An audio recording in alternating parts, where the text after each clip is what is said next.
Welcome back now, then, whether it's loans, overdrafts or cutting the cost of your credit card. Martin Lewis is here to help tackle our debt. It's a good way to start the year, isn't it, Martin? It is. And I think the first thing to say when we're talking about debt, and we've just got figures that have come out to show that people put more on credit cards last year than we have for quite a number of years, an extra £2 billion in November alone.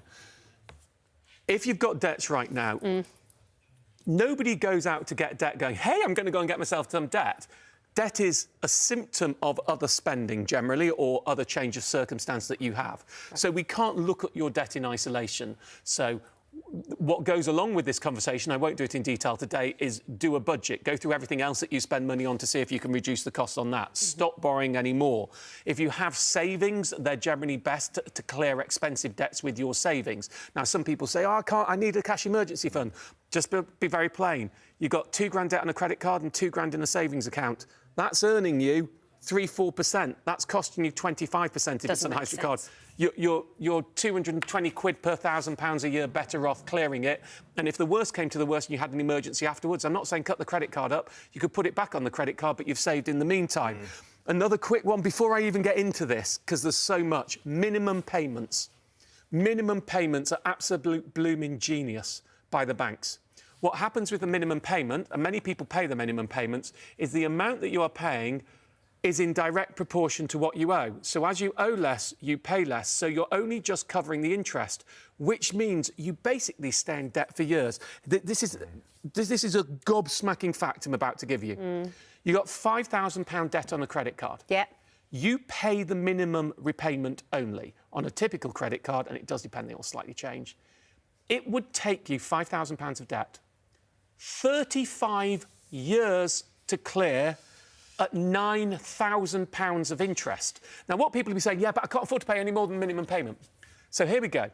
If you're paying on a £5,000 debt, your first minimum repayment is 200 quid. Yeah.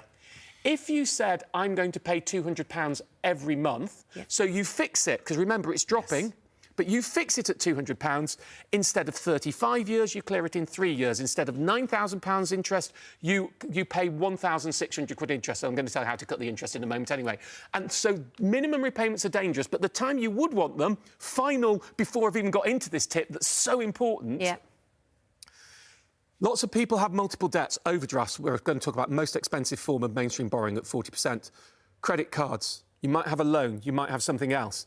And they go, oh, I've got a lot on this one, so I'll pay this one off, or that's a new one, or that's... This has to be clinical. What I want you to do is I want you to list all of your debts in order of the APR, the interest rate that you have. Then whichever is the highest interest rate, if you can maximise every penny you've got to clearing that and just pay the minimums on the others, because the most expensive one is the one that's growing most quickly. Once that most expensive one is gone, you snowball it down to the second most expensive one. How you pay is actually quite important. Will you focus on prioritised paying? So now we can get into the real stuff. So tell us about it, Martin. What do we do next? Well, let's do credit cards, shall we? OK, credit cards. OK, so with credit cards, the key tool is a balance transfer. Yep. That's when you get a new card that pays off the debt on old cards for you, so you now owe the new card, but at 0% interest. And even some poorer credit scorers can get these. 2 rules before we start. First of all, do not just apply. Get yourself onto an eligibility calculator on a comparison site, preferably. That will then tell you which of the cards available you're most likely to be accepted for. Because if you apply, it puts a mark on your credit file. By doing an eligibility calculator, you don't have a mark that impacts your credit file. So therefore, you can then home in on where you're most likely to be accepted. Right. When it comes to choosing cards, if you're lucky enough to have a choice, you want to go for the card with the lowest one-off fee within a long enough 0%. So they have a... What does that mean? Let me give you... Well, let me take you the longest card on the market. There's a couple of other things saying this.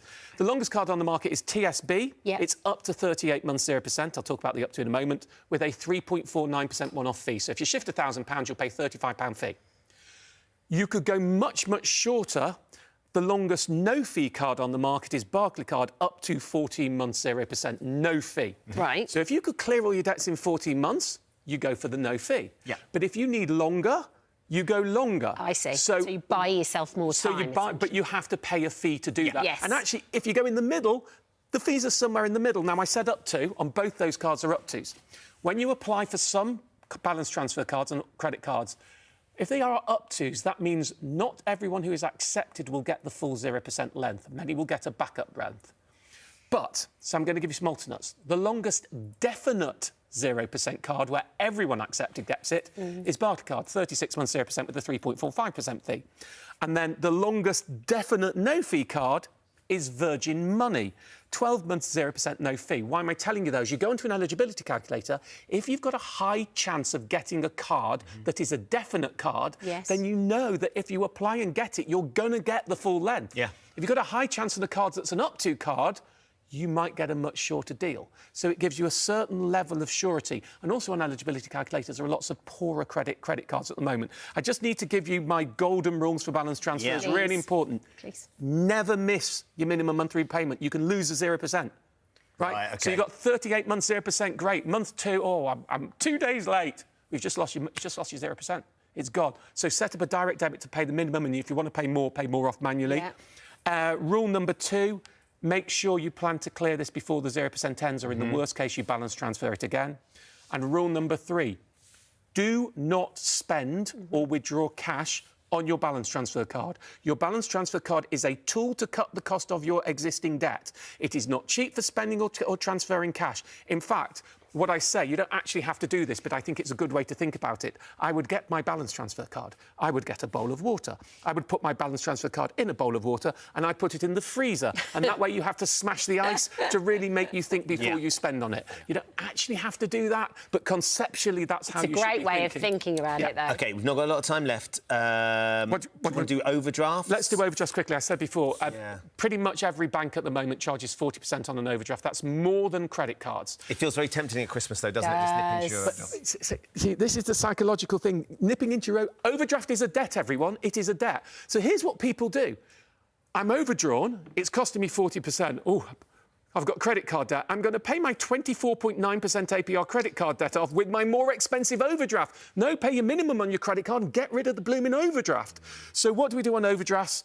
Look, it's tough if you've got a big one. A quick note, First Direct currently gives switchers £175 and most people get a 250 quid 0% overdraft. Nice. So if you were £400 overdrawn, £175 of it clears that, so you've got £225 overdrawn, the rest is at 0%. It won't shift the overdraft for you. You have to deal with that with your own bank once you get the new account, but that is worth looking at. Club Lloyds has something slightly similar where it gives you more money to switch, but it has a smaller overdraft.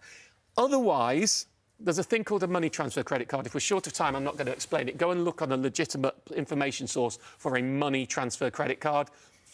A thing people with financial discipline can do, this sort of goes, as long as you're not going to spend too much, and if you don't trust yourself, don't do this.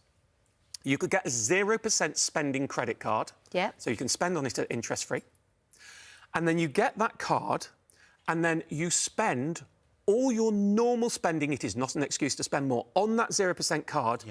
And that way, you build up the debt on the 0% card and your income clears your overdraft because you're not spending from your bank account. Yeah, that's smart. And it is effectively a way of shifting your overdraft to a 0% card.